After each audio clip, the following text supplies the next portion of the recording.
So hello guys, today we're going to learn a little bit more about graphical analysis by looking at a problem of a bouncing ball. So the problem statement is something like this. So suppose you drop a ball from a distance of d above the ground. So the ball will eventually start falling and will hit the ground and it will again bounce back. Alright, now it's given that initially it was falling from a distance of d and it bounced back up to a distance of d by 2. This is given. Now, few points to be noted here. First of all, we'll neglect all the subsequent motions. Alright, so eventually the ball will bounce few more times before it comes to rest, but we will consider only up to the first bounce. The subsequent bounces we will neglect. Second point to be noted is we will neglect the air resistance. We'll consider the scenario in such a way that there is no air, so there is no resistance due to air. Alright. Third point to be noted that the falling velocity will take as negative and the rising velocity, the bouncing back velocity, we take as positive. Fourth point to be noted. So as you can see in the first case I have written that v square equal to 2gh where h is d. So the moment when the ball is about to hit the ground, the velocity is v, and when it starts to bounce back, the velocity is v prime in the second case which is written. Now notice that v prime has to be lesser than v because there will be some energy loss due to this collision. Alright, so v prime will be lesser than v. So these 4 points just remember in your mind. And in the second case, this h will be d by 2. So how the plot of v and h will look like? Now as you can notice from this equation is quadratic. So this equation will be something like a parabolic. Alright, so the plot will look something like parabola.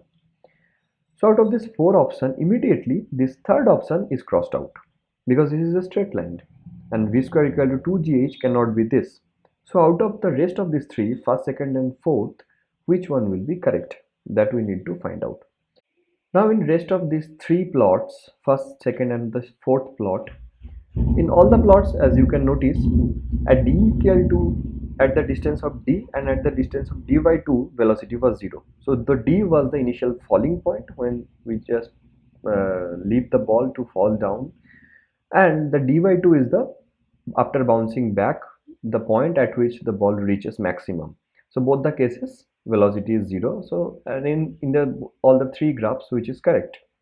All right. But one point to be noticed here, as I have said earlier, that the velocity when the ball was falling down is negative and the velocity when the ball was bouncing back was positive.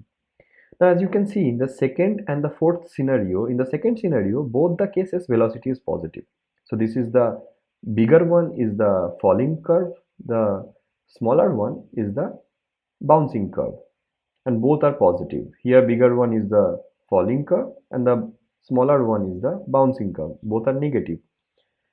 As you know, this is smaller because the initial velocity for this case was lesser. This v prime, as I have said, v prime is lesser than v. So the initial velocity was lesser for this case. That's why this curve is smaller.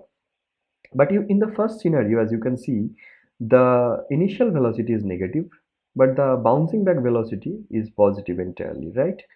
So obviously, out of these 4, this is the correct answer. So this is the correct plot.